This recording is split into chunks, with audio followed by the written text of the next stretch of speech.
वसुदेवसुतं देवं कंसचाणूरमर्दनं देवकी परमानन्दं कृष्णं वन्दे जगद्गुरुं श्रुतिस्मृतिपुराणानाम् आलयं करुणालयं नमामि भगवत्पादं शङ्करं लोकशङ्करं शङ्करं शङ्कराचार्यं केशवं बादरायणं सूत्रभाष्यकृतं वन्दे भगवन्तौ पुनः पुनः ब्रह्मानन्दं परमसुखदं केवलं ज्ञानमूर्तिं द्वन्द्वातीतं गगनसदृशं तत्त्वमस्यादिलक्ष्यम् एकन्नित्यं विमलमचलं सर्वधी साक्षिभूतं भावातीतं त्रिगुणरहितं सद्गुरुं तन्नमामि। गोपाल कृष्ण भगवान की जय, सद्गुरुनाथ महाराज की जय।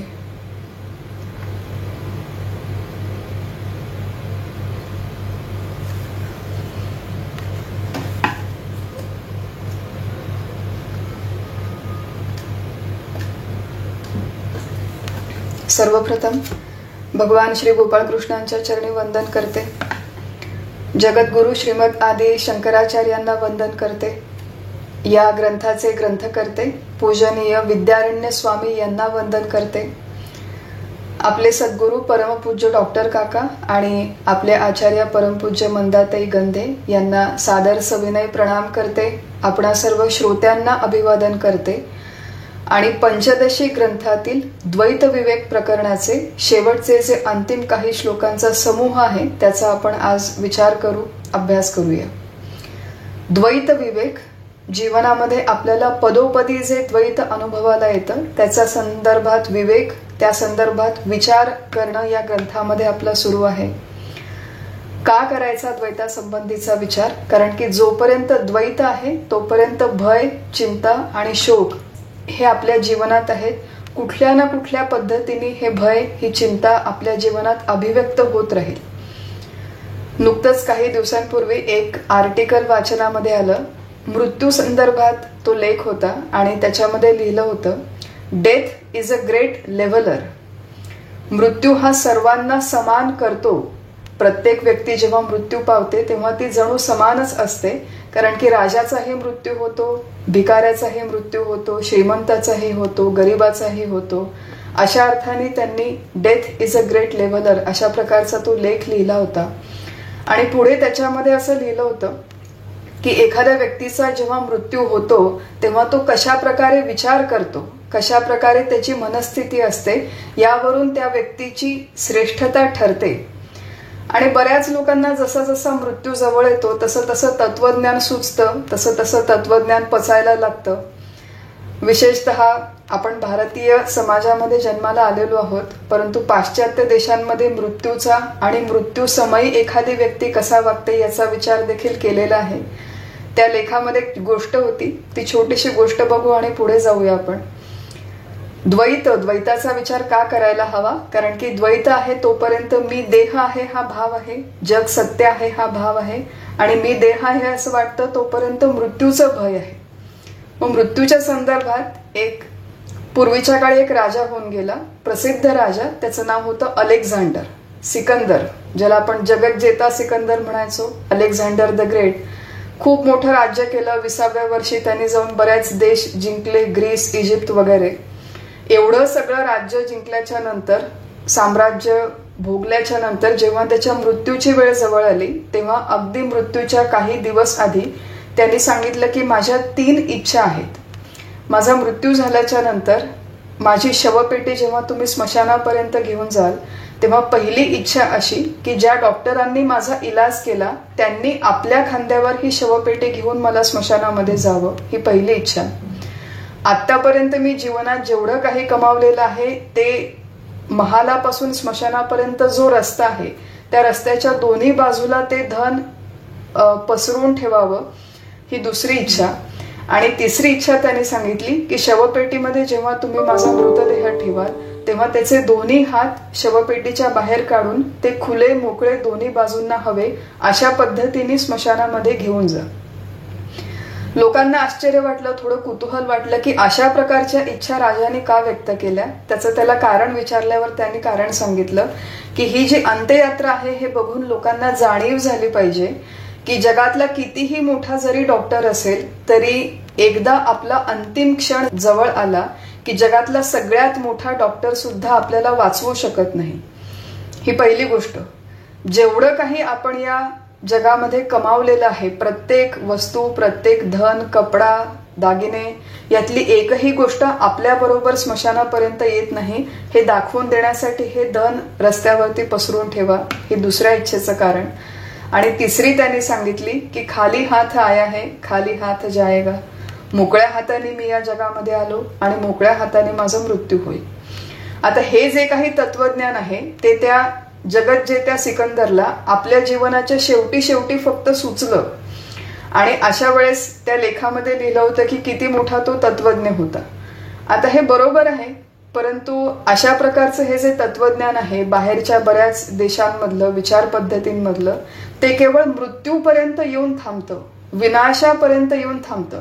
की ज्या जगामध्ये आपण जगतो ते सगळं जग विनाशशील आहे, यातलं काही टिकाऊ नाही, हा देह एक दिवस जाणारच आहे वगैरे. ज्याला आपण वास्तववाद म्हणतो त्या वास्तवाची जाणीव करून देण्यापर्यंत बऱ्याच सगळ्या बाहेरच्या पाश्चात्य तत्वप्रणालींची मजल गेलेली आहे की हे सगळं क्षणभंगूर आहे एवढं जाणून घ्या. परंतु भारतीय तत्वज्ञान हे त्याच्या एक स्टेप पुढे जातं. केवळ मृत्यूपर्यंत येऊन आपला विचार थांबत नाही. हे सगळं क्षणभंगूर आहे असं थांबून आपला विचार थांबत नाही, तर आपल्याला त्याच्या पुढे आपले तत्वज्ञ घेऊन जातात की ह्या सगळ्या विनाशशील सृष्टीच्या मध्ये हा जो तुझा देह आहे ज्याचा अंत एक दिवस निश्चित होणार आहे, त्या देहाच्या मध्ये, या सृष्टीच्या मध्ये असं एक तत्व आहे ज्याचा कधीही जन्म होत नाही, ज्याचा कधीही मृत्यू होत नाही. तेच तत्व तुझं स्वरूप आहे. तेच तत्व जगातल्या प्रत्येक व्यक्ती वस्तूचं स्वरूप आहे. तेच तत्व भगवंताचं स्वरूप आहे. या संपूर्ण सृष्टीमध्ये अद्वैत आहे, द्वैत कुठेही नाही. जिथे जिथे आपल्याला द्वैत वाटतं, भेद वाटतो, तो केवळ आभास आहे, ते खरं द्वैत नाही. आणि हे समजावून घेतलं, या सृष्टीच्या मागचं अद्वैत जर आपण जाणून घेतलं तरच आपल्या जीवनातल्या दुःखाची समूळ निवृत्ती होणं शक्य आहे. अशा पद्धतीचं हे तत्वज्ञान समजावून सांगण्यासाठी एक फार सुंदर अप्रोच आहे जीवनामध्ये की केवळ विनाशशील काय आहे ते जाणून तिथे थांबायचं नाही, तर जे अविनाशी आहे, जे येणारं जाणारं नाही, जे अखंड आनंद रूप आहे, त्या तत्वाकडे आपली दृष्टी, आपलं लक्ष वेधून घेण्यासाठी म्हणून अशा प्रकारची मांडणी आपल्या शास्त्रकारांनी केलेली आहे. मागच्या वेळेस आपण जो मुख्यतः विषय बघितला होता की ईशकृत हे जे बाहेरचे पदार्थ आहेत त्यापैकी कुठल्याही पदार्थाचं मनुष्याला बंधन होत नाही, परंतु त्या ईशकृत सृष्टीला मनुष्य कस्टमाइज करतो, त्याचं जीवकृत द्वैत बनवतो. बाहेरचा घट, बाहेरचा मुलगा, बाहेरची व्यक्ती ह्याचं बंधन नाही, परंतु तो घट, तो हिरा, ती व्यक्ती, तो मुलगा अथवा ती स्त्री ही जेव्हा मनोमयी होते, मनामध्ये आपण त्यांच्या संबंधी प्रपंच निर्माण करतो, विचार निर्माण करतो, तेव्हा त्या मनोमयी स्त्री, मनोमयी घटाचं आपल्याला बंधन होतं, मनोमयी हिऱ्याचं बंधन होतं, मानसिक प्रपंचाचं आपल्याला बंधन होतं. त्याच्यामुळे दुःख होतं. दुःखापासून निवृत्ती करून घ्यायची असेल तर विद्यारण्य स्वामींनी उपाय काय सांगितला की ईशकृत सृष्टीचा विनाश करण्याची गरज नाही. ईशकृत सृष्टी अस्तित्वात नाही, जसे क्षणिक बुद्धवादी होते तशीही तुम्हाला गरज नाही. मनाला कोंडून बंद करून ठेवण्याचीही गरज नाही, योगदर्शनामध्ये सांगतात तसं. मग गरज कशाची आहे की हा जो मनोमय प्रपंच आपण निर्माण केलेला आहे तो मनोमय प्रपंचाचा विचाराने निराश करायचा. म्हणजे हे जे काही आपण प्रतिमा आपल्या मनामध्ये निर्माण करून ठेवलेले आहेत त्या सगळ्यांचा बाध करायचा. त्या सगळ्या मिथ्या आहेत असा मनामध्ये दृढ निश्चय करायचा.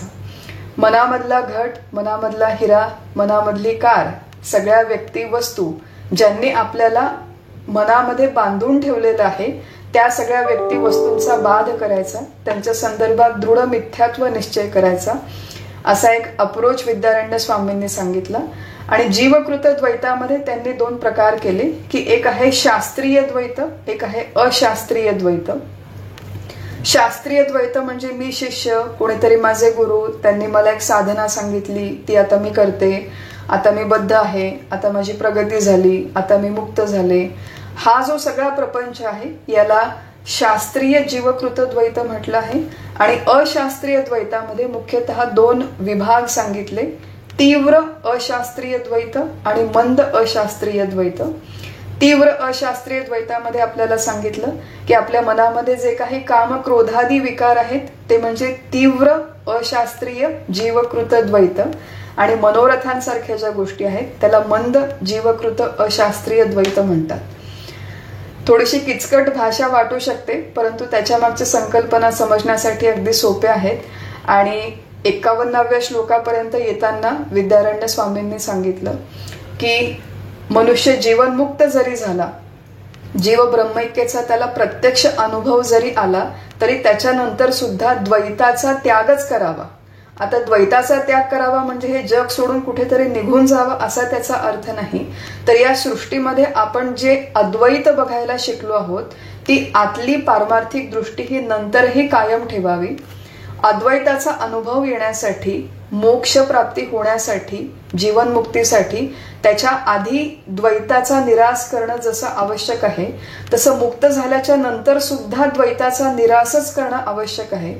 आणि त्याच्यासाठी विद्यारण्य स्वामींनी सांगितलं की शमाधी षटक, साधन चतुष्टय संपन्नता जी साधकावस्थेमध्ये मनुष्याला आवश्यक असते ती आत्मज्ञान झाल्यावर सोडून चालत नाही. की आता मला आत्मज्ञान झालं आणि मी कसाही वागलो असं चालत नाही.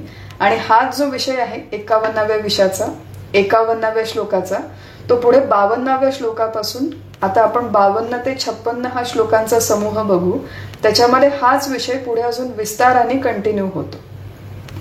प्रश्न असा पूर्वपक्षी उपस्थित करतो की योग आणि भोग हे एकत्ररित्या राहणं साधकाच्या किंवा सिद्धाच्या जीवनात हे शक्य आहे का, अशा प्रकारचा हा प्रश्न आहे.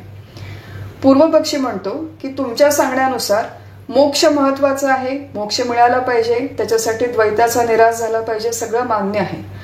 मग जर मला मोक्ष प्राप्त झाला, आत्मज्ञान झालं, तर त्या मोक्षाने मी कृतार्थ येईल, कारण की आत्ताचा माझा या देहाचा मृत्यू झाल्याच्या नंतर मला पुनर्जन्म मिळणार नाही. मग मोक्षाने जर जीवनाला कृतार्थता येणार असेल तर तुमचा म्हणजे सिद्धांत पक्षाचा म्हणजे वेदांतीचा जीवनमुक्तीसाठी आग्रह कशाला आहे. जीवनमुक्ती म्हणजे आत्ता याची देही याची डोळा, भोगमुक्तीचा सोहळा, आत्मज्ञान झालं पाहिजे, ते दृढ अपरिवर्तनीय अपरोक्ष झालं पाहिजे वगैरे, असं एवढा सगळा तुमचा अट्टहास कशाला आहे असा प्रश्न पूर्वपक्षी उपस्थित करतो. मागच्या वेळेस आपण बघितलं होतं की खंडन मंडनाचा बराच प्रांत आहे पंचदशीमध्ये. आपल्याला आधी प्रश्न कळला पाहिजे, प्रश्न कळला तर आपल्याला उत्तर कळतं. असं आहे की प्रश्न मुळात का विचारला, त्या पूर्वपक्षीने हा प्रश्न का विचारला त्याची थोडीशी भूमिका समजावून घेऊ. की वेदांताच्या अभ्यासामध्ये जेव्हा आपण शाब्दिक थेरॉटिकल नॉलेज मिळवण्याचा प्रयत्न करतो, शाब्दिक ज्ञान किंवा परोक्ष ज्ञान, त्याच्यामध्ये अशी एक स्टेज येणं शक्य आहे की आता शाब्दिक ज्ञान परिपूर्ण झालं, भरपूर श्रवण मनन करून झालं, चिंतन झालं, अभ्यास झाला, परोक्ष ज्ञान अगदी पक्क आहे, कोणी कुठलाही प्रश्न विचारला तरी आता मला त्याचं उत्तर देता येतं. अशी जर एखादी व्यक्ती आहे की जिचं परोक्ष ज्ञान अगदी पक्क आहे परंतु अजून अनुभव आलेला नाही, अनुभव आला परंतु तो अजून दृढ किंवा पक्का झालेला नाही, असं जे अर्धवट कच्चं मडकं आपण म्हणतो, अशा परिस्थितीमध्ये ती व्यक्ती मी जीवनमुक्त आहे, मी सिद्ध आहे, अशा प्रकारचा आव बाहेरून आणून जगणं शक्य आहे. सो बाहेरून लोकांना दाखवायला मी जीवनमुक्त, सिद्ध वगैरे आत्मज्ञानी सगळं आहे, परंतु आत अजून विषयभोगाची इच्छा शिल्लक आहे, विषयभोग शेष आहेत. अशी व्यक्ती विचारते की आता मला आत्मज्ञान झालेलं आहे म्हणजे मला नक्की पुनर्जन्म मिळणार नाही, मग आता हे जे माझं उर्वरित जीवन आहे त्याच्यामध्ये मी थोडीशी मजा मस्ती करायला काय हरकत आहे. आता मजा मस्ती अगदी शब्द योग्य नाही, परंतु थोडेफार माझ्या आवडीनिवडीचे विषय भोगायला, थोडीफार शॉपिंग करायला, थोडंफार जाऊन बाहेर हॉटेलमध्ये मला आवडतं म्हणून जेवायला काय हरकत आहे. अशा प्रकारचा प्रश्न त्या पूर्व पक्षीच्या मनामध्ये आलेला आहे की आत्मज्ञान तर झालेलंच आहे, मग उरलेलं जीवन असं थोडंसं विषय भोग पण भोगले आणि आत्मज्ञानाचाही विचार करत राहिला तर काय हरकत आहे.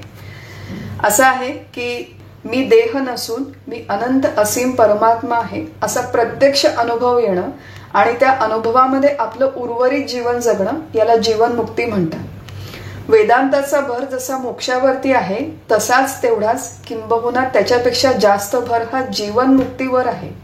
आज आत्ता या क्षणी मला हा अनुभव आला पाहिजे की मी देह नाही आणि मी परमात्मा आहे. आणि अशा प्रकारचा वेदांतीचा हा जो हट्ट आहे तो का हट्ट आहे असं पूर्व पक्षी विचारतो. मग त्याला उत्तर देताना सिद्धांत पक्ष म्हणजे वेदांती म्हणतो की तुला तुझ्या उर्वरित जीवनामध्ये म्हणजे आत्मज्ञान तुला एकीकडे झालं असं तू म्हणतो आणि आत्मज्ञान झाल्यावर थोडेफार विषय भोग भोगायला काय हरकत आहे अशी तुझी एक सुप्त इच्छा आहे मनामध्ये. मग भोग जर तुला भोगायचेच असतील तर पृथ्वीवरचे भोग कशाला भोगतोस असं सिद्धांती विचारतो. मग तू स्वर्गामध्ये जा, थोडंसं पुण्याचा संचय कर, पृथ्वीपेक्षा खूप जास्त छान छान भोग स्वर्गामध्ये आहेत, तुला खायला प्यायला मिळेल, कपडे मिळतील, तू कधी म्हातारा होणार नाही, आजारी पडणार नाही वगैरे.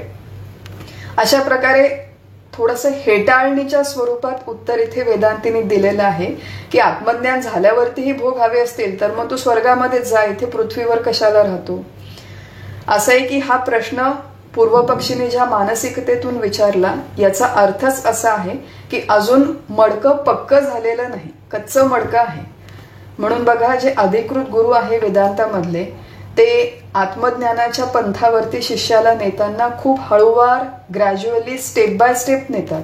क्रमशः क्रमविकास होईल याची काळजी घेतात. सद्गुरू सांगतात की बाबा तू आत्मज्ञानाच्या आधी आपल्या दैनंदिन जीवनामध्ये निष्काम कर्म करायला शिक, विधिनिषेधांचं पालन कर.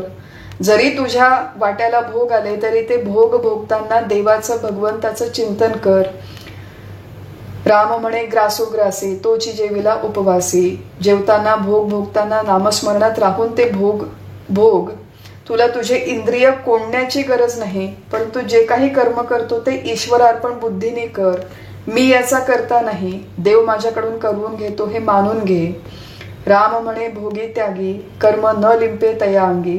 अशा वेगवेगळ्या पद्धतींनी आपलं देह तादात्म्य सुटावं, आपलं कर्तृत्व भोक्तृत्व सुटावं, आपलं जगत सत्यत्व क्षीण व्हावं म्हणून हळूहळू प्रयत्नपूर्वक श्री गुरु आपल्याला एक एक पायरी वरती नेतात. एकदम आत्मज्ञानी कोणी असा झाला चमत्काराने, मुळात असं आत्मज्ञान चमत्काराने होणं शक्य नाही. पण जर एखाद्याने अशी घाई केली आणि थोडाफार काही त्याला अनुभव जरी आला तरी तो टिकत नाही, त्याचा काही उपयोग नाही. कारण की मग नंतर अशा दबून सुप्त बसलेल्या इच्छा, कोंडून ठेवलेल्या इच्छा परत उफाळून वरती येतात आणि मग असे काहीतरी विचित्र प्रश्न विचारले जातात. पूर्व पक्षीने प्रश्न विचारला, सिद्धांतीने त्याचं उत्तर दिलं की तुला भोगच भोगायचे असतील तर मग तू स्वर्गाचेच भोग भोग. असं म्हटल्यावरती त्या पूर्व पक्षीचे थोडेसे डोळे उघडले आणि मग तो कन्फेस करतो की हो बरोबर आहे, म्हणजे स्वर्गामध्ये भोग खूप छान आहेत असं मी ऐकलं आहे, परंतु मी हे सुद्धा ऐकलं आहे की क्षयातिशय दोषेण स्वर्गो हेयो सदा तदा. म्हणजे स्वर्गामधले हे जे काही भोग आहेत त्यांचा कधी ना कधी क्षय होतो, कधी ना कधी ते संपतात. क्षीणे पुण्ये मर्त्य लोकम विशंती. त्या स्वर्गातून परत मृत्यू लोकात यावं लागतं, ते सगळे समाप्त आहेत. म्हणून असं शास्त्रकारांनी म्हटलंय की स्वर्गातले सगळे भोग त्याज्य आहेत. असं त्या पूर्व पक्षीला आठवतं की ते काही कायम टिकणारे भोग नाहीयेत, त्याचा त्याग करायला हवा. मग पूर्व पक्षीचे थोडेसे डोळे उघडले आहेत. हा बघून जो सिद्धांत पक्षी आहे म्हणजे जो वेदांती आहे तो त्याला परत पुढे अजून थोडंसं समजावून सांगतो की तुला हे कळलं ना की स्वर्गातले भोग कायम टिकणारे नाहीत, ते कधी ना कधी संपतात. पुण्याची आपला साठा संपला की स्वर्गातून उतरून खाली मृत्यू लोकामध्ये यावं लागतं.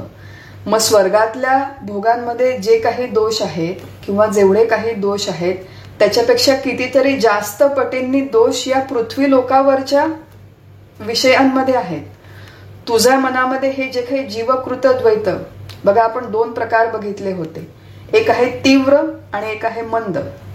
तीव्र द्वैत म्हणजे मनामध्ये काम क्रोध लोभ मद मोह मत्सर, खूप सगळे विषय माझ्या आजूबाजूला आहेत आणि थोडाफार का होईना पण त्याचा भोग घेण्याची माझी इच्छा आहे. मग इथे सिद्धांती त्या पूर्व पक्षीला समजावून सांगतोय की हे जे काही विषय भोगामध्ये तुला अजूनही भोगावेसे वाटतात आत्मज्ञानानंतर, हे दुःखमयच आहेत. हे स्वर्गातल्या भोगांपेक्षा जास्त दुःखमय आहेत. परमपूज्य काकांनी इथे एक छान उदाहरण दिलंय की सुखमध्ये स्थितम दुःखम, दुःखमध्ये स्थितम सुखम, एकरूपत्वात अलंघ्यम दिनरात्रीवत. दिवस आल्याच्या नंतर जसं रात्र येणं क्रमप्राप्त आहे, तसं तुझ्या आत्ताच्या जीवनामध्ये जे काही तुला सुख देणारं आहे असं वाटतं, चांगले कपडे, चांगले लोक, चांगली स्तुती, चांगलं अन्न, चांगलं स्वास्थ्य, या प्रत्येक चांगल्या गोष्टीनंतर कुठलं ना कुठलं प्रतिकूल एक प्रसंग तुझ्या जीवनात येणार आहे. ज्या गोष्टीने तुला आज सुख दिलं ते तुला उद्या दुःख देणारच आहे. जगातल्या या विषयांचं तू स्वरूप व्यवस्थित जाणून घे. आणि जसे स्वर्गातले भोग त्याज्य आहेत, तसे हे मृत्यू लोकावरचे भोग, ज्याच्यामध्ये अजून तुझा थोडाफार जीव गुंतलेला आहे, ते त्याच्यापेक्षा अधिक दुःखदायक आहेत, म्हणून ते त्याज्यच आहे असं त्याला समजावून सांगतो वेदांती.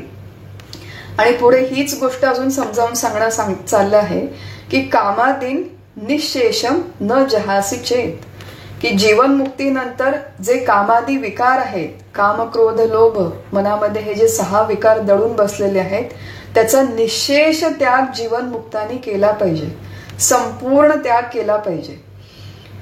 मागे एक प्रवचन ऐकत होते मी, त्याच्यामध्ये एक छान मुद्दा मांडला जात होता. प्रबोधनकार सांगत होते की जीवनमुक्तीसाठी, मोक्षासाठी घाई करू नका. घाई का बरं करू नका? कारण की आज ज्या गोष्टी आपल्या अंगवळणी पडल्या आहेत, एक म्हणजे बुणबुण करणं, काही झालं छोटं की तक्रार करणं, काय आमची आज बाई आलीच नाही, तिने आली पण स्वयंपाकच चांगला केला नाही, आज तिने घरच नीट पुसलं नाही, आज माझी गाडीच बंद पडली, आज काय ट्रॅफिक जॅमच झाला, असं आपल्याला बारीक बारीक गोष्टींची बुणबुण करायची सवय लागली जीवनामध्ये. जीवनमुक्तीनंतर जीवनमुक्ताला ती परमिशन नाही बुणबुण करण्याची, म्हणजे बारीक बारीक गोष्टीमध्ये तक्रार करण्याची. आणि इथे जे सांगतायत की जरासा सुद्धा काम, थोडासाही काम, थोडीही विषय भोगाची इच्छा जीवनमुक्ताच्या मनात शिल्लक राहता कामा नये. असं आहे की जीवनमुक्त व्यक्तीला शास्त्राच्या अनुसार कुठल्याही गोष्टींचं बंधन नाही. जर आत्मज्ञान झालं असेल आणि ते दृढ, अपरिवर्तनीय, अपरोक्ष झालं असेल, तर त्याच्यासाठी सांगितलं आहे, अष्टावक्र गीतेमध्ये हे प्रमाण आलेलं आहे. निस्त्रय गुण्ये पथी विचरतः को विधिही को निषेधा. जो जीवनमुक्त आहे त्याच्यासाठी विधी देखील नाही, त्याच्यासाठी निषेध देखील नाही. का नाही? कारण की मी देह आहे हा त्याचा भाव समूळ गळून पडला अशी तिथे अपेक्षा आहे, असं तिथे अभिप्रेत आहे. मग मी देह आहे हा भावच राहिला नाही, तर मग तो देव आहे, त्याची मी आता रोज पूजा केली पाहिजे, उपवास केला पाहिजे, त्याला नैवेद्य दाखवला पाहिजे, त्याच्या काय उदबत्ती लावली पाहिजे, दिवा लावला पाहिजे. हे जे आपल्यासारख्या प्रापंचिकांना किंवा आपल्यासारख्या साधकावस्थेतल्या लोकांना उपासना मस्ट आहे, आवश्यक आहे, परंतु जीवनमुक्तावस्थेमध्ये ती मस्ट नाही, आवश्यक नाही. इच्छा असेल तर कर, नसेल तर नको करू. परिवाराच्या संबंधी कर्तव्य साधकावस्थेमध्ये आपल्याला सांगितलेलं आहे की आपला परिवार, आपला समाज, आपले नातेवाईक, आपले गुरु, सगळ्यांच्या प्रती आपली जी कर्तव्य आहेत ती कर्तव्य बुद्धीने, निष्काम बुद्धीने केलीच पाहिजेत. हे आपल्यावर बंधन आहे, पण जीवनमुक्तावरती ते बंधन नाही. तुकाराम महाराजांनी एक फार छान अभंग लिहून ठेवलाय की माझी या देहाची मज नाही चाड, कोठे करू कोड अनेकांचे. मला आता माझ्याच देहाची काही चाड राहिली नाही, मग दुसऱ्याचं कोड कौतुक मी कुठे करत बसू. तर अशा प्रकारे तू अमुक एका पद्धतीने कर्म कर, अमुक एका पद्धतीने उपासना कर. हे जीवनमुक्तावरती शास्त्र दृष्टीने बंधन जरी नसेल, इथे विद्यारण्य स्वामी त्याचं डिस्क्लेमर देत आहेत, त्याच्या संदर्भातली वॉर्निंग सांगतायत की शास्त्र दृष्टीने जरी तुला हे बंधन नसेल तरी समाजाच्या दृष्टीने हे आवश्यक आहे. मार्गाधारे वर्तावे, विश्व हे मोहरे लावावे, अलौकिक नोहावे लोकांप्रती. लोकांना सन्मार्गाला लावण्यासाठी, लोकांच्या समोर आदर्श उभा करण्यासाठी तू जरी जीवनमुक्त झाला असशील तरी काही प्रमाणात आदर्श समोर उभा करावा म्हणून व्यवस्थित कर्म करणं, कर्तव्य कर्म करणं, उपासनेचे जे काही आयाम आहेत, उपवास करणं, तीर्थयात्रा, नामस्मरण, हे थोड्याफार प्रमाणात तू कर. कारण की याच्यामुळे 2 गोष्टी होतील. एकतर तुझं जे काही आत्मज्ञानाची स्थिती आहे त्याच्यावरून तू गडगडत खाली येणार नाही परत, आणि दुसरी गोष्ट आहे की सामान्य लोकांच्या समोर आदर्श उभा राहील. आणि जीवनमुक्त होऊन किंवा आत्मज्ञानी होऊन सुद्धा एखाद्या महात्म्याने हा विषय भोगाच्या इच्छेचा त्याग केला नाही. थोडीफार विषय भोगाची इच्छा त्याच्या मनामध्ये, आपण म्हणतो ना छोटंसं पिल्लू बारीकसं, असं कुठेतरी वळवळ करणारं आतमध्ये शिल्लक राहिलं तर त्याची अवस्था काय होते ते जरा विद्यारण्य स्वामींची भाषा थोडीशी परखड आहे. ते स्वामी समजावून सांगतात की शुनाम तत्वदृशाम चैव को भेदहा अशुची भक्षणे. शुनाम म्हणजे कुत्रा. बघा कशा प्रकारचं उदाहरण देत आहेत स्वामी, की एखादा कुत्रा असतो, श्रीमंतांच्या घरचा कुत्रा आहे आणि त्याला खूप छान आंघोळ घातली. रोज तिथे त्याच्या कुत्र्यासाठी कुत्र्याची काळजी घेणारे 4 नोकर आहेत. त्याला आंघोळ घातली, त्याचं काय छान सगळं त्याला खायला प्यायला दिलं, ड्रायफ्रुट्स दिले, अमुक काय काय चांगल्यातलं चांगलं अन्न त्या कुत्र्याला खायला दिलं. हल्ली मी असं ऐकलंय की काही कुत्री आहेत की ते फक्त एसी मध्येच राहू शकतात, म्हणून काही इथल्या श्रीमंतांच्या घरी कुत्र्यांची एसी रूम वेगळी केलेली आहे, त्यांना वेगळे इंजेक्शन्स असतात वगैरे, बरंच कोड कौतुक होतं.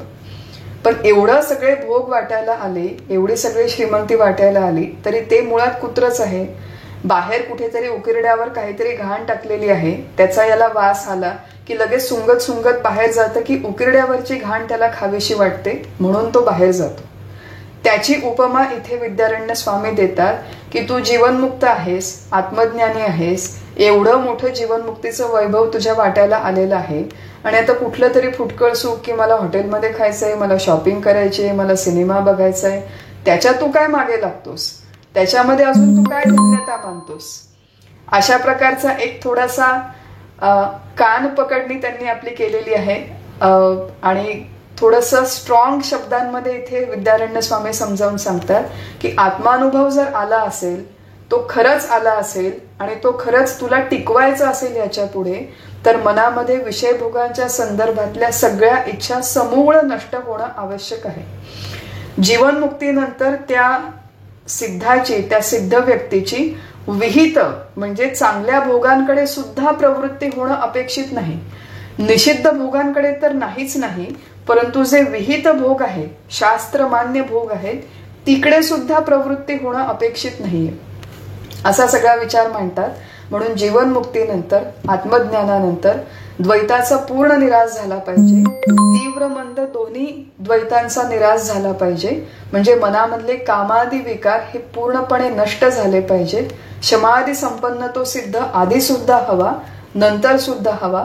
अत्यंत संयमाने त्यांनी आपलं जीवन जगणं अपेक्षित आहे. असं सगळं सांगितल्याच्या नंतर शेवटी म्हणतात की एवढं करून, एवढं समजावून सांगून पण जर त्या जीवनमुक्ताच्या मनामध्ये हे विषयभोगाची इच्छा शिल्लक राहिली, म्हणजे तीव्र जीवकृत द्वैत शिल्लक राहिलं, काम क्रोध इत्यादी विकार शिल्लक राहिले, तर त्याचा परिणाम काय होईल तो 56व्या श्लोकामध्ये सांगतात की आत्मानुभव येण्याच्या आधी तू स्वतः या तुझ्याच मनातल्या राग लोभ मत्सर याच्यामुळे त्रस्त होतास. आता तू स्वतः आत्मानुभवी म्हणून समाजामध्ये मिरवतोस, मी सिद्ध आहे, मी जीवनमुक्त आहे वगैरे असं म्हणतोस. आणि आता तू लोकनिंदेमुळे त्रस्त होशील. आधी तू तुझ्या कामादी विकारांमुळे त्रस्त होता, आता तू लोकनिंदेमुळे त्रस्त होशील. लोकनिंदेमुळे का बरं? बघा, फार महत्वाची गोष्ट आहे की मी आत्मज्ञानी आहे किंवा मी जीवनमुक्त आहे ही ऍक्टिंग करण्याची गोष्ट नाही. मी स्थितप्रज्ञ आहे अशी ऍक्टिंग मला करता येत नाही. करण्याचा प्रयत्न केला तर कधी ना कधी मी पकडली जाईल. जीवनमुक्तीचं सोंग घेता येत नाही माणसाला. ती प्रत्यक्ष जीवनामध्ये यावी लागते, ती प्रत्यक्ष अनुभवावी लागते.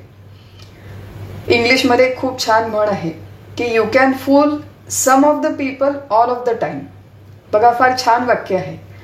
You can fool some of the people all of the time and you can fool all of the people some of the time, but you cannot fool all of the people all of the time. सगळ्या लोकांना सगळ्या वेळ, संपूर्ण वेळ तुम्हाला मूर्ख बनवता येत नाही. कधी ना कधी कुणाच्या ना कुणाच्या लक्षात येईल की तुमची सगळी ही ऍक्टिंग चालू आहे, खरी खरी अजून काही तुम्ही स्थितप्रज्ञ झालेले नाही. हे लोकांच्या लक्षात येईल, लोक निंदा करतील. आधी तुम्हाला तुमच्या कामादी विकारांनी त्रस्त केलं होतं, आता तुमची धोबी का कुत्ता न घरका न घाटका अशी अवस्था झाली. धड ना तुम्ही प्रपंची, धड ना तुम्ही परमार्थी, आता त्याच्यात अजून लोकनिंदा वाट्याला आली, असे तुम्ही त्रस्त व्हाल. म्हणून इथे सांगितलं आहे की मोक्षाच्या आधी, मोक्षाच्या नंतर, आत्मानुभवाच्या आधी, आत्मानुभवाच्या नंतर साधकांनी, सिद्धांनी साधन चतुष्टय संपन्न असणंच अपेक्षित आहे, असणं आवश्यक आहे. जरी ते बंधन नसेल तरी विधी निषेधात्मक कर्म त्यांनी करणं आवश्यक आहे, अपेक्षित आहे. असा सगळा विषय सांगितल्याच्या नंतर 56व्या श्लोकापर्यंत 57 ते 62 हा जो श्लोकांचा समूह आहे त्याच्यामध्ये विद्यारण्य स्वामी समजावून सांगतात मुख्यतः की हा जो ज्ञानी आहे, आत्मज्ञानी आहे, त्यांनी सत्कर्म करीतच आपलं उर्वरित जीवन व्यतीत करावं, उर्वरित जीवन घालवावं. त्याला समजावून सांगतात की बाबा तू आता आत्मज्ञानी झालेला आहेस तर तुझं याच्या पुढचं जीवन कसं असलं पाहिजे. 57व्या श्लोकामध्ये म्हणतात, विड्वराह आदि तुल्यत्वम मा कांक्षी तत्वविद भवान. परत एकदा इथे थोडंसं कान उघाडणी चालू आहे, थोडंसं कठोर शब्दांमध्ये समजावून सांगणं चालू आहे. कोणाला? आत्मज्ञानाला, स्थितप्रज्ञाला. कुठल्या प्रकारच्या आत्मज्ञानाला? जो अजून अर्धवट आहे, ज्यांनी तो प्रश्न पोज केला होता की जीवनमुक्तीचा कशाला आग्रह धरता तुम्ही, मी नंतर मुक्त होणारच आहे, नंतर मला पुनर्जन्म मिळणार नाहीच आहे, मग आता मी थोडेफार भोग भोगायला काय हरकत आहे, असा प्रश्न ज्यांनी विचारला त्याला हे सगळं समजावून सांगणं चालू आहे की तुला खरंच जर जीवनमुक्ती आली असेल, आत्मज्ञान झालं असेल तर तू फार मोठा श्रेष्ठ आहेस समाजामध्ये. आपण फार मोठे श्रेष्ठ आहात, तत्ववेत्ते आहात. आणि विड वराह आदि तुल्यत्वम, वराह म्हणजे डुक्कर. जे डुक्कर बाहेर जाऊन घाण खातं त्या घाण खाणाऱ्या डुकराप्रमाणे तू जगण्याची आणि भोग भोगण्याची आकांक्षा धरू नको मनामध्ये. आदर्श व्यवहार कर, सर्वांच्या समोर आदर्श वागून स्वतःची, परमार्थाची, शास्त्राची, ग्रंथांची प्रतिष्ठा वाढवावी. इंग्लिशमध्ये एक खूप छान म्हण आहे. स्पायडरमॅन नावाचा एक सिनेमा येऊन गेला बऱ्याच वर्षांपूर्वी. त्या स्पायडरमॅन सिनेमामधलं हे सगळ्यात प्रसिद्ध वाक्य आहे की with great power comes great responsibility. मनुष्याला जेव्हा खूप मोठी शक्ती, अधिकार प्राप्त होतो त्या अधिकाराच्या शक्तीच्या बरोबर जबाबदारी सुद्धा येते. With great power comes great responsibility. भगवान श्रीरामांचा जेव्हा राज्याभिषेक होणार होता तेव्हा त्याच्या आधीच्या रात्री ते दर्भशय्येवरती झोपले की उद्यापासून मला राज्य कारभार चालवायचा आहे, मला खडतर जीवन जगण्याची सवय असली पाहिजे, असा आपल्या राजमंडळींचा दृष्टिकोन होता पूर्वीच्या काळी, आत्ताच्या काळी नाही. परंतु असं आहे की आत्मज्ञानी व्यक्ती जी आहे ती आत्मज्ञान होण्याच्या आधी सुद्धा संयमित, समाधिषटक संपन्न असणं आवश्यक आहे आणि नंतर सुद्धा तेवढंच संयमित आचरण तिचं असणं अपेक्षित आहे. असं जर त्या व्यक्तीचं आचरण नसेल तर विड वराह आदि तुल्यम, अशाप्रमाणे डुक्कर किंवा कुत्रा यांच्यासारखं अजूनही बाहेर जाऊन विषय भोग भोगण्याची इच्छा होत असेल तर मग त्या व्यक्तीमुळे पूर्ण संप्रदाय बदनाम होतो. बघा, आपल्या इथे सांगितलं आहे की व्यक्तीपेक्षा संप्रदाय महत्वाचा, संप्रदायापेक्षा तत्वज्ञान महत्वाचं आणि तत्वज्ञान म्हणजे या शास्त्र ग्रंथांपेक्षा प्रत्यक्ष जे ब्रह्म नावाचं तत्व आहे ते सगळ्यात श्रेष्ठ आहे. आमचे सद्गुरू परमपूज्य डॉक्टर काका नेहमी म्हणतात की परमार्थ हा व्यक्तिप्रधान कधीही नसावा. परमार्थाच्या केंद्रबिंदू, केंद्रस्थानी एक व्यक्ती कुठलीही नसावी. ती व्यक्ती आहे म्हणून तो संप्रदाय चालला आणि लोक परमार्थाला लागले. आता ती व्यक्ती निघून गेली की सगळी सिस्टीम कोलॅप्स झाली, असं कधीही होऊ नये. तर केंद्रबिंदू, केंद्रस्थान हे नेहमी फक्त ब्रह्मतत्वाला आहे. त्या ब्रह्मतत्वाच्या बाजूला तत्व सांगणारं तत्वज्ञान आहे, तत्वज्ञानाच्या बाजूला तत्वज्ञान पुढे चालवणारा संप्रदाय आहे आणि संप्रदायाच्या नंतर पुढे ते संप्रदाय चालवणारे तत्ववेत्ते आहेत. त्यामुळे तत्ववेत्ता माणूस हा केंद्रबिंदू नाही तर ब्रह्मतत्व हे केंद्रबिंदू आहे.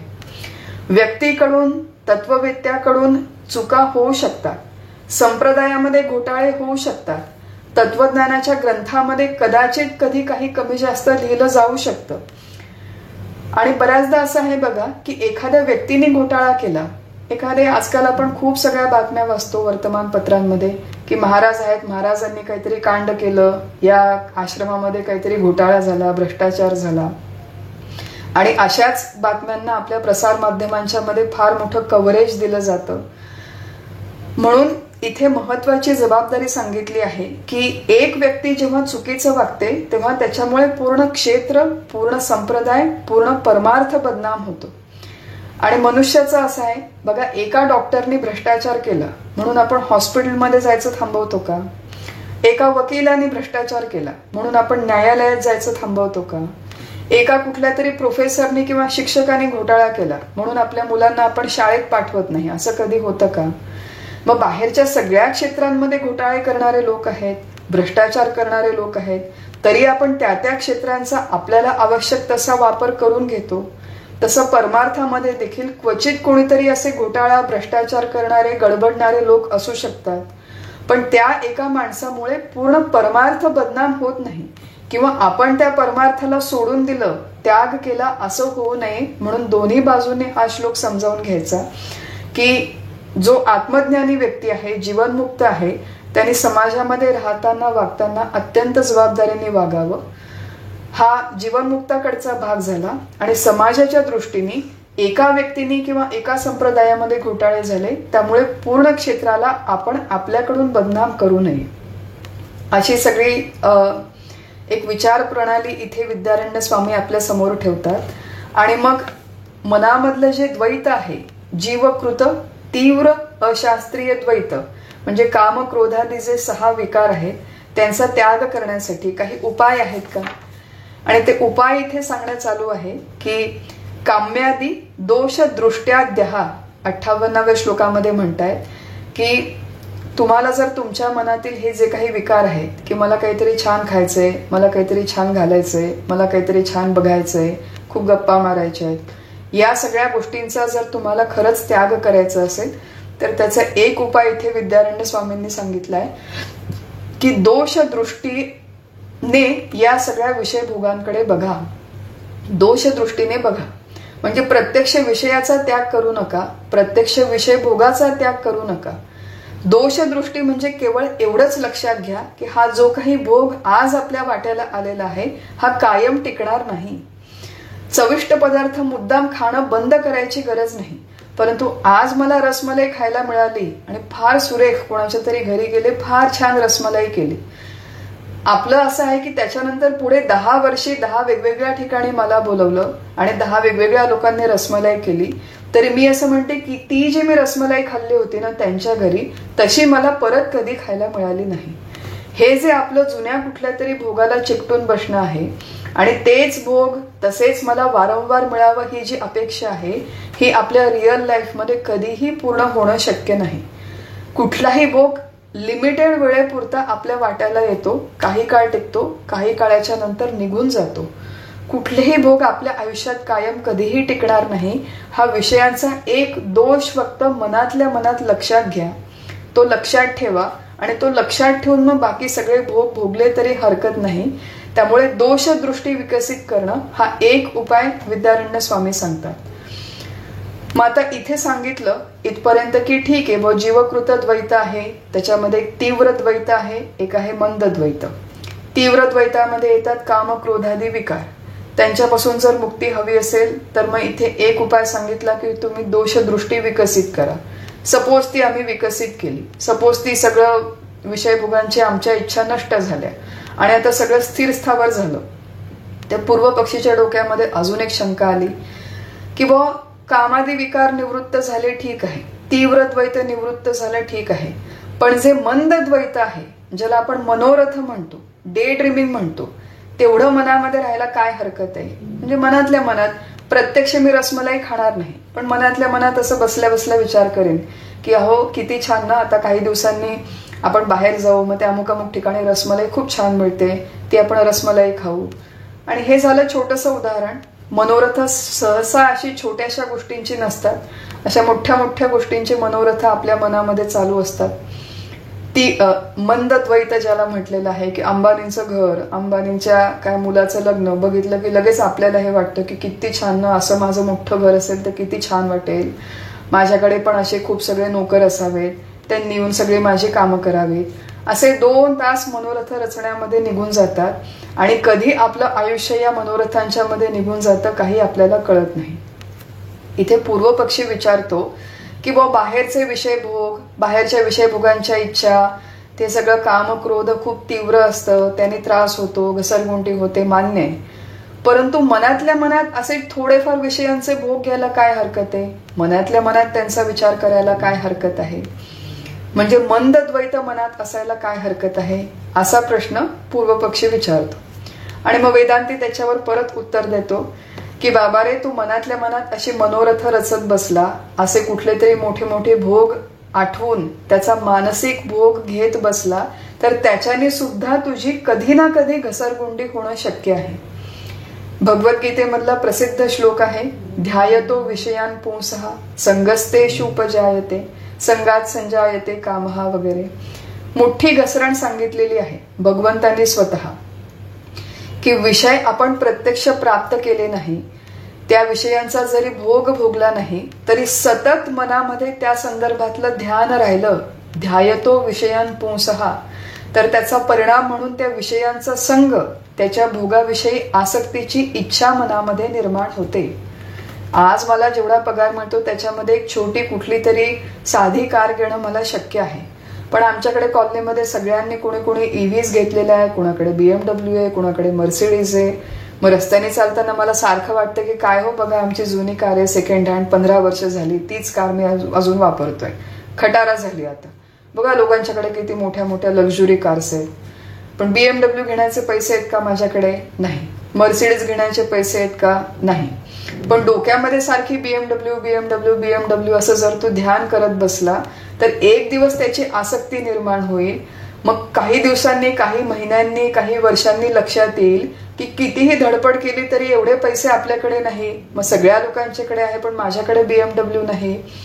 विषयाची इच्छा पूर्ण झाली नाही म्हणून क्रोध निर्माण होईल. त्याच्यातून पुढे संमोह, त्याच्यातून पुढे स्मृतिविभ्रम, त्याच्यातून पुढे बुद्धिनाश, त्याच्यातून पुढे पूर्ण प्रणाश. केवळ विषयांच्या अनावश्यक चिंतनाने साधकाची अशी पूर्ण घसरगुंडी होणं शक्य आहे. म्हणून विद्यारण्य स्वामी सांगतात की कन्सेशन कुठलंही नाही. जीवनमुक्तीचं वैभव जर अनुभवायचं असेल तर तीव्र काम, तीव्र इच्छा, तीव्र विषयभोगांच्या इच्छा या तर कमी झाल्याच पाहिजेत. परंतु मनातल्या मनात जे आपलं डे ड्रीमिंग आहे, मनातल्या मनात जी मनोरथ आहेत, ती मनातल्या मनातली मंद मनोरथ सुद्धा पूर्णपणे कमी होणं, नष्ट होणं हे आवश्यक आहे. मग ही मनातली जी मनोरथ आहेत ती बंद कशी करायची? मनातल्या मनोरथांवर आळा कसा घालायचा, असा जर प्रश्न आपल्या मनात निर्माण झाला तर त्या प्रश्नाचं देखील उत्तर साधारण 61व्या श्लोकामध्ये आपल्याला विद्यारण्य स्वामी देत आहेत की मनातली मनोरथ कमी कशी करायची, जे मंद द्वैत आहे त्याचा निराश कसा करायचा. त्याचं उत्तर देताना इथे स्वामी म्हणतात की निर्विकल्प समाधीचा सराव करावा. निर्विकल्प समाधीचा सराव. आता असं आहे की समाधी हा आपल्यापैकी बहुतांश लोकांचा फार मोठा कुतूहलाचा विषय असतो. कधी एकदा मी ध्यानाला बसते, कधी एकदा माझे गुरु मला ध्यान शिकवतात आणि कधी एकदा माझी समाधी लागेल, असं एक फार आपल्या मनामध्ये घाई चालू असते, गडबड चालू असते. आणि स्वामींनी सांगितलंय की तर तुला तुझ्या मनातली मनोरथ पूर्ण थांबवायची असतील तर निर्विकल्प समाधीच्या अभ्यासाचा सराव कर. एक लक्षात घेऊया की समाधी हा पुल्लिंगी शब्द आहे. आणि पुढे विद्यारण्य स्वामी म्हणतात की ते निर्विकल्प समाधी साधण्यासाठी आधी क्रमविकासाच्या नियमाने सविकल्प समाधीचा तू आधी अभ्यास कर आणि नंतर निर्विकल्प समाधी हळूहळू क्रमविकासाच्या न्यायाने तुला जमणं शक्य आहे. आता मुळात निर्विकल्प सविकल्प म्हणजे काय असे प्रश्न मनात निर्माण होतात. फार याची चिकित्सा करणं आपल्या फोरमचं उद्दिष्ट नाही. अगदी थोडक्यात बघूया की नि म्हणजे नसलेले आणि विकल्प म्हणजे विचार. एखादा विचार, एखादी कल्पना आणि एखादं रूप. जिथे कुठलाही विचार नाही, कल्पना नाही, रूप नाही, असा जो समाधी त्याला निर्विकल्प समाधी म्हणतात. की जिथे त्या ध्येय करणाऱ्या व्यक्तीचा कुठलाही विचार, कुठलंही रूप, कुठलीही भावना तेवढ्या क्षणापुरती उरलेली नसते. तो साधक, तो ध्याता ध्येयामध्ये म्हणजे आत्मस्वरूपामध्ये पूर्णपणे विलीन झालेला असतो. कुठलंही द्वैत उरलेलं नाही.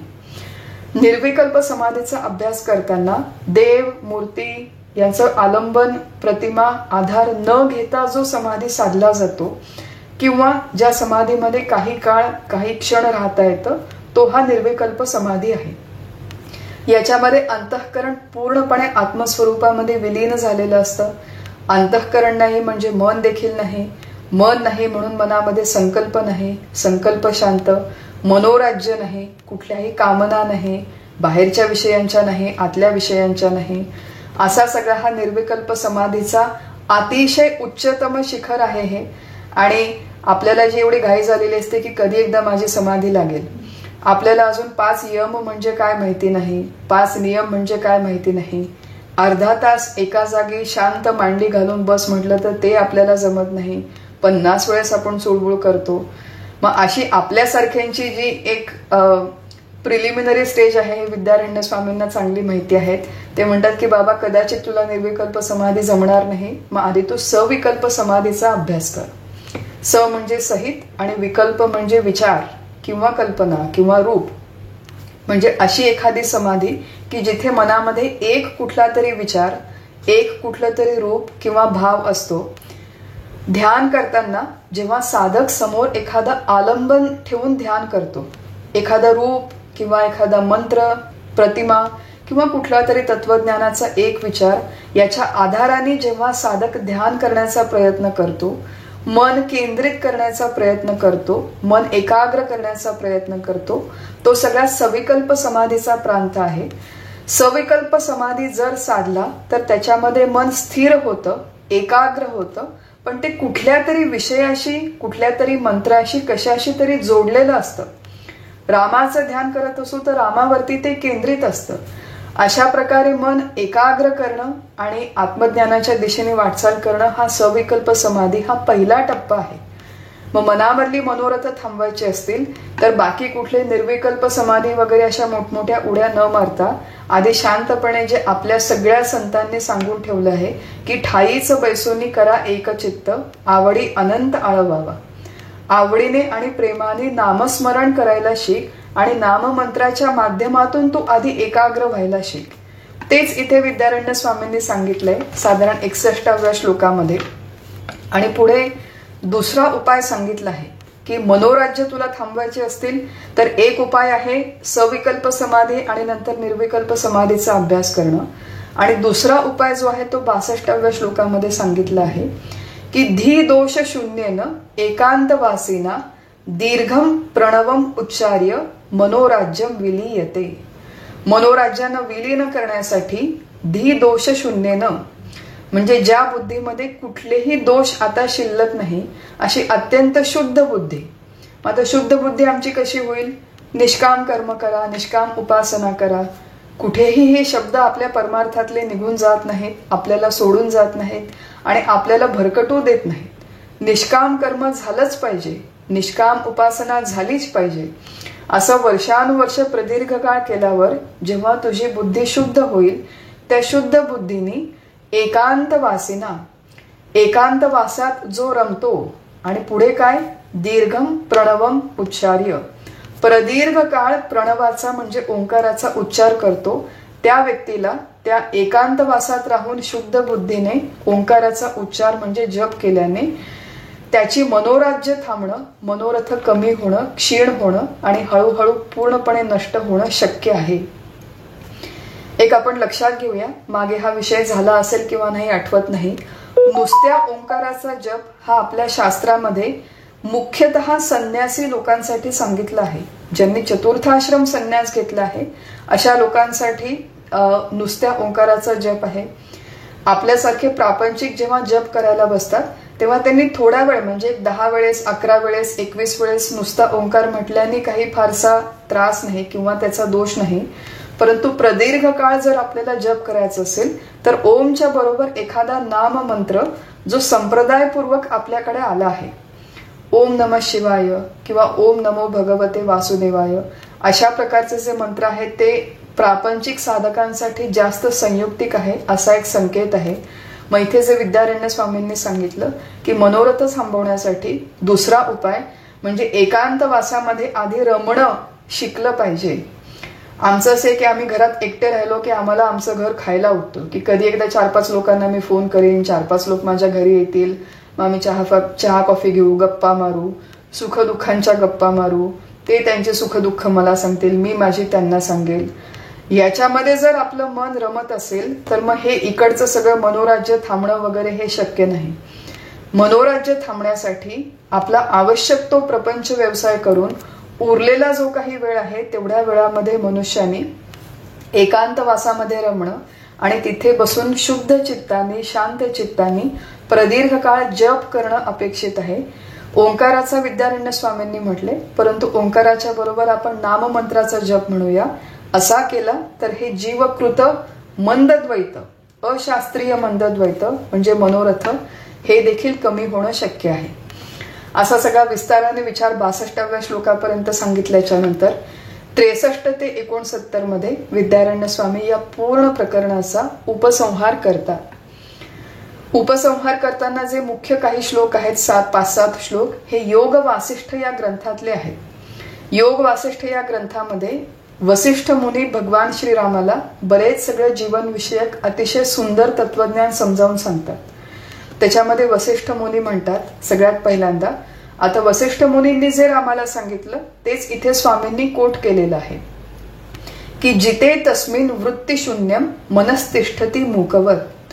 असा जो व्यक्ती आहे ज्यांनी प्रयत्नपूर्वक आपल्या मनातलं तीव्र द्वैत, तीव्र जीवकृत द्वैत त्याचाही निराश केला, मंद जीवकृत द्वैत त्याचाही निराश केला, अशा व्यक्तींनी द्वैताचा निराश केल्याच्या नंतर त्याची काय अवस्था होते तर इथे सांगितलंय की मनस्तिष्ठती मूकवत. असा ज्यांनी आपल्या स्वतःच्या द्वैताचा निराश केलेला आहे त्याची सगळी मनोराज्य बंद पडतात, त्याची दोन्ही द्वैत पूर्णपणे गळून पडतात आणि अंतःकरण आणि मन त्याचं जणू मुक होतं. मुका व्यक्ती जसा काही बोलू शकत नाही तसा याच्या अंतःकरणामध्ये कुठला संकल्प, कुठला तरंग उमटतच नाही. आता ही जी काही अवस्था इथे वर्णन करणं चालू आहे ती समजण्यासाठी, ती निदान शाब्दिक स्तरावर समजण्यासाठी सुद्धा थोडंफार तरी आपली साधना होऊन थोडाफार तरी आपला वैचारिक स्तर विकसित होणं आधी आवश्यक आहे. स्वामी विवेकानंदांनी एक फार छान वाक्य म्हटले की it is the strong that understands the strength, it is elephant that understands the lion, how can a rat understand a lion. शक्तीची कल्पना येण्यासाठी आपण स्वतः थोडं तरी शक्तिमान असणं आवश्यक आहे. हत्तीला कळतं की सिंहाचं बळ किती श्रेष्ठ आहे, पण सिंहाचं बळ किती श्रेष्ठ आहे याची उंदराला काय कल्पना येणार. खरं हे विवेकानंदांचं वाक्य आहे, आपण त्या दोन्हीचं कोरिलेशन करण्याचा प्रयत्न करतोय, पण विद्यारण्य स्वामी समजावून सांगतायत की अशा प्रकारे जर ओंकाराचा प्रदीर्घ काळ किंवा कुठल्या तरी नाममंत्राचा जप केला तर मंद द्वैताचा देखील निराश होईल, तीव्र द्वैताचा देखील निराश होईल. आणि अशा प्रकारे ज्याचा निराश झालेला आहे त्याचीच एक पुढचा अवस्था किंवा त्याच्या संदर्भात एक पुढचा श्लोक लिहितात, 64वा श्लोक, की अशा प्रकारे जो व्यक्ती ज्यांनी हे आजूबाजूचं दृश्य जणू नाहीच असा बोध करून घेतलेला असतो त्यालाच शुद्ध मोक्षाचं सुख प्राप्त होतं. बघा, आपला जो 58वा श्लोक होता त्या 58व्या श्लोकामध्ये सांगितलं की मनामधले कामादी विकार म्हणजे तीव्र द्वैत जर निवृत्त करायचं असेल तर तुम्ही आधी वेगवेगळ्या प्रकारे प्रयत्न करा की ही सगळी दोष दृष्टी निर्माण करा की हे संपूर्ण दृश्य विश्व मिथ्या आहे, याच्यामधलं काहीच टिकाऊ नाही, कुठलाच विषयभोग जो माझ्या वाट्याला आला आहे तो कायम टिकणार नाही. हे सगळं तुम्ही लक्षात घ्या, हे आपल्याला सांगितलं होतं 58व्या श्लोकामध्ये. इथे असं सांगतायत विद्यारण्य स्वामी की हे जे बाहेरचं जग आहे, हे जे काही दृश्य विश्व आहे, हे जे काही द्वैत आहे ते सर्वोच्च दृष्टीने जर बघितलं, मांडुक्य उपनिषदामध्ये हा सगळा विषय आलेला आहे की या संपूर्ण दृश्य सृष्टीचा निर्माण झालेलंच नाही, ही दृश्य सृष्टी निर्माणच झालेली नाही. ठावच नाही चंचळाचा तेथे आधी आपण कैचा, निश्चळ आत्मनिवेदनाचा विचार ऐसा. दासबोधामध्ये 3 प्रकारचे आत्मनिवेदन दिलेले आहेत, जड आत्मनिवेदन, चंचळ आत्मनिवेदन आणि निश्चळ आत्मनिवेदन. त्यापैकी निश्चळ आत्मनिवेदनामध्ये अजातवादाचा विचार सांगितला आहे आणि इथे असा जो अत्यंत श्रेष्ठ ज्ञानी आहे, साधक आहे की ज्यांनी प्रयत्नपूर्वक आपल्या द्वैताचा निराश करून घेतलेला आहे, आत्मज्ञानामध्ये जो स्थित होण्याचा प्रयत्न करतोय, त्याने जर या संपूर्ण दृश्याचा जणू ते नाहीच असा विचार करायला जर तो शिकला, आता म्हणजे काय नेमका असा एक प्रश्न आपल्या मनामध्ये येऊ शकतो की बघा, रज्जूवरती जेव्हा सर्प भासतो तेव्हा प्राथमिक स्तरामध्ये आपण म्हणतो की अरे बाबा, हा सर्प खरा नाही, हा काही काळापूर्वी याचा भ्रम उत्पन्न झाला, काही काळ हा दिसेल, काही काळानंतर हा दिसणार नाही, हा टेम्पररी आहे, मिथ्या आहे, हे समजावून घेणं हा विचाराचा पहिला स्तर आहे, प्राथमिक स्तर आहे. परंतु विचार विकसित झाले की मनुष्याला, साधकाला हे लक्षात येतं की मुळात तिथे सर्प नावाची गोष्ट अस्तित्वातच नाही. पहिल्या प्राथमिक स्तरामध्ये आपण त्याला टेम्पररी का होईना पण एक्झिस्टन्स दिलं होतं, तात्पुरतं का होईना त्याला अस्तित्व आहे, परंतु अंतिम विचारामध्ये त्याला अस्तित्वच नाही. असा जो सिद्ध व्यक्ती, असा जो साधक, असा जो ज्ञानी समजावून घेतो की या सृष्टीला, या द्वैताला अस्तित्वच नाही, तो त्यानेच शुद्ध मोक्ष सुख प्राप्त होते. इथे विद्यारण्य स्वामी सांगतात की अशा प्रकारे जो विचार करतो त्याला शुद्ध मोक्षाचं सुख प्राप्त होतं. मुळामध्ये हा सगळा जो संवाद आहे तो वसिष्ठ आणि रामांच्या मधला आहे. मग 63 64 श्लोक आहेत ते वसिष्ठांच्या तोंडचे आहेत आणि 65वा जो श्लोक आहे ते श्रीराम आपल्या सद्गुरूंशी संवाद साधतायत. आणि श्रीराम म्हणतायत की असं आहे की हे सगळं जे वेदांताचं तत्वज्ञान आहे, विचारितम अलम शास्त्रम, याची खूप आपण चिकित्सा केली, प्रदीर्घ काळ विचार केला, खूप चर्चा केली, खूप प्रवचनं केली, लोकांना समजावून सांगितले, वेगवेगळे ग्रंथ, खूप सगळे लेख लिहिले. एवढं सगळं जरी केलं, खूप सगळी चर्चा जरी केली, तरी या सगळ्यातून जो आनंद मिळतो त्याच्यापेक्षा आपल्या मनातल्या सगळ्या वासना, कामना, मनोरथ यांचा त्याग करून जे ज्ञानरूप मौन सिद्ध होतं, संत्यक्त्य वासनात मौनात धृते, त्याच्यातून जो आनंद मिळतो म्हणजे प्रत्यक्ष अनुभवाचा जो आनंद आहे तो अत्यंत श्रेष्ठ आनंद आहे. त्यामुळे शेवटी घुमून फिरून गाडी कुठे आली की आपण आता हा जो काही पंचदशीचा करतो आहे हा सगळा थेरॉटिकल अभ्यास आहे, हे सगळं शाब्दिक ज्ञान आहे, परोक्ष ज्ञान आहे. परोक्ष ज्ञान असलं पाहिजे, आलं पाहिजे, त्याची चर्चा झाली पाहिजे. परंतु परोक्ष ज्ञान मिळालं, प्राप्त झालं, मला पंचदशी कळली, आता तर मला लोकांना समजावून सुद्धा सांगता येते, एवढं मला आता छान हे सगळं शास्त्र कळायला लागलं म्हणजे माझं काम झालं असा त्याचा अर्थ नाही. तर या सगळ्या शास्त्रामध्ये ज्या आत्मतत्वाचा निर्देश केलेला आहे तो मी आहे असा मला प्रत्यक्ष अनुभव आला पाहिजे. प्रत्यक्ष अनुभव आल्याशिवाय आपल्याला या संपूर्ण परमार्थाचं, या पंचदशीचं वैभव अनुभवता येणार नाही. असा सगळा विषय सांगितल्याच्या नंतर शेवटचे जे 66 ते 68 जे श्लोक आहेत त्याच्यामध्ये अजून एक शंका उपस्थित केली की असा जो कोणी जीवनमुक्त आहे, ज्याला आत्मानुभव आला, त्याला आत्मानुभव आला असं आपण म्हणूया की तो दृढ झाला, अपरिवर्तनीय झाला, तर त्याचं हे जे चित्त आहे ते त्याच्यानंतर कधीच विचलित किंवा चंचल होणार नाही का, असा एक प्रश्न विचारला.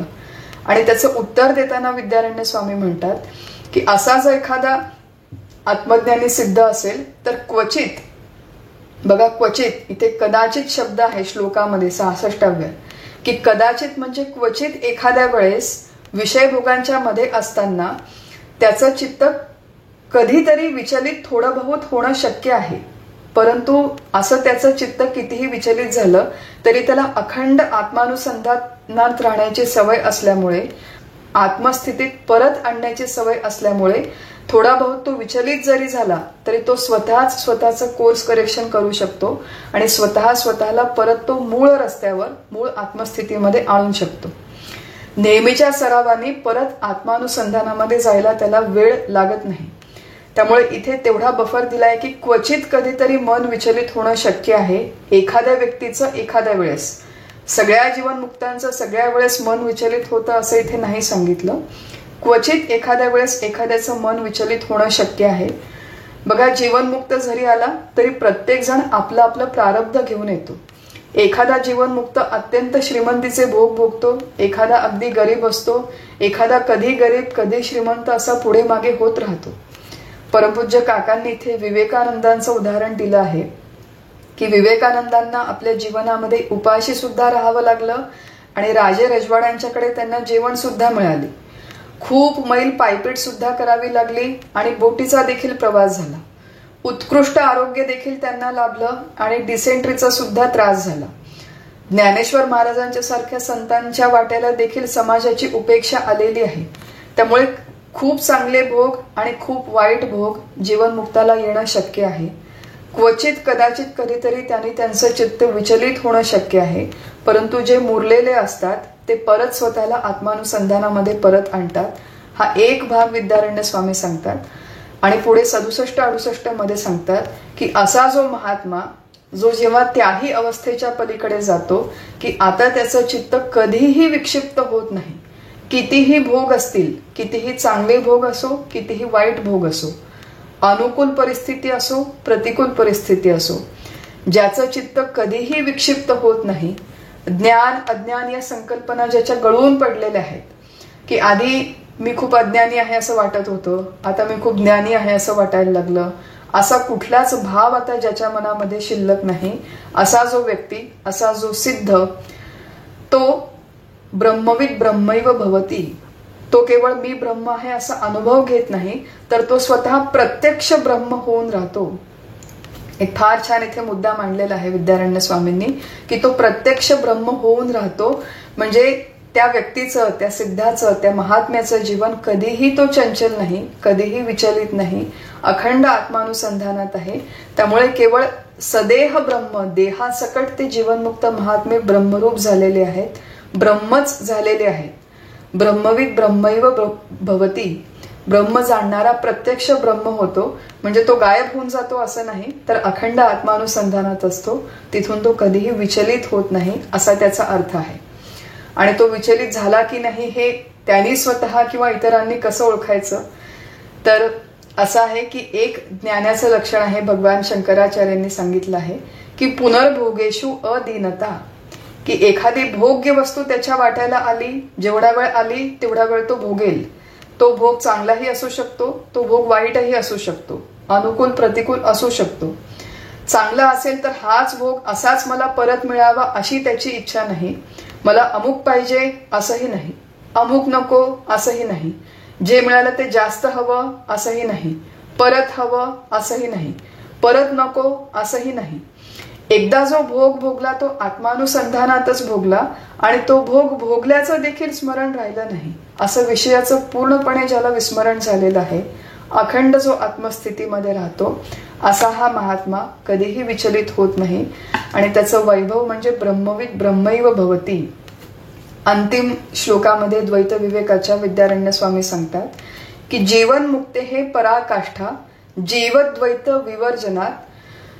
म्हणजे जीवनमुक्तीची ही चरम सीमा आहे, अंतिम सीमा आहे. अशा प्रकारे हे जे वर्णन केलेलं आहे शेवटच्या 2 श्लोकांमध्ये की योगरतो वा भोगरतो वा संगरतो वा संगविहीनः. की तो योगामध्ये असेल अथवा भोगामध्ये असेल, 10 माणसांच्या घोळक्यामध्ये असेल किंवा एकटा जरी राहत असेल, यस्य ब्रह्मणी रमते चित्तम नंदती नंदती नंदत्येव. प्रसिद्ध श्लोक आहे हा भगवान शंकराचार्यांचा की भोग असताना नसताना जो समान आहे, अनुकूल प्रतिकूल असताना जो समान आहे, कधीही जो विचलित होत नाही, अशा प्रकारचं जीवन, याची देही याची डोळा भोगू मुक्तीचा सोहळा, हे जगणं याला जीवनमुक्ती म्हणतात. आणि जीवनमुक्तीची ही चरम सीमा आहे. त्यामुळे हा जो द्वैत विवेकाचा सगळा आपण विषयाचा अभ्यास केला, त्याचं मुख्य उद्दिष्ट हे आहे की अद्वैत काय आहे ते व्यवस्थित समजावून घ्यावं. अद्वैत हा शब्दच द्वैत सापेक्ष आहे. जेव्हा द्वैताचा निराश होतो तेव्हा तत्सापेक्ष अद्वैत देखील अद्वैत म्हणून राहत नाही, तीच त्याची सहज स्थिती होऊन राहते. आणि असे जे जीवनमुक्त महात्मे असतात ते व्यावहारिक सत्तेमध्ये याच जगामध्ये द्वैतमय भेदामध्ये राहून आपलं जीवन जगतात. परंतु आतली मात्र त्याची स्थिती ही अद्वैत स्थिती असते, आत्मस्थिती असते. आणि त्याचं वैभव ते आतल्या आत उपभोगतात. ते करताना बाहेर त्यांच्या व्यवहाराला कुठेही धक्का लागत नाही. तो धक्का लागू नये म्हणून सुद्धा इथे स्वामींनी वेगवेगळ्या सूचना दिलेल्या आहेत. आणि शेवटी या प्रकरणाची टीका लिहिताना आपल्या सद्गुरू परमपूज्य डॉक्टर काकांनी दासबोधामधली एक ओवी उद्धृत केलेली आहे की अद्वैताचे तोडिले द्वैत, एकांतास दिला एकांत, अनंतास दिला अंत अनंताचा. अद्वैत हा शब्द उच्चारताच द्वैत उफाळते, परंतु या महात्म्याने ते द्वैत देखील आता छाटून टाकले आहे. लोकांत, एकांत, अनंत, शांत या सगळ्या संकल्पना त्याच्यासाठी गौण झालेल्या आहेत. सगळ्या प्रकारच्या द्वंद्वांना आता विराम मिळालेला आहे. मी देह, जग सत्य, मी करता भोगता या सगळ्या द्वैत सापेक्ष बंधनातून त्याची सुटका झालेली आहे. आणि अशा प्रकारे जीवनमुक्तीचं सर्वश्रेष्ठ वैभव तो उपभोगतो. भगवंताच्या, विद्यारण्य स्वामींच्या, भगवान शंकराचार्यांच्या आणि सद्गुरूंच्या कृपेने असंच हे जीवनमुक्तीचं वैभव आपल्या सगळ्यांच्या वाट्याला येऊ अशी आपण त्यांच्या चरणी प्रार्थना करू. आणि द्वैत विवेक प्रकरणाचे चिंतन हे आपण इथे थांबवू. हरिओम तत्सत. श्रीराम.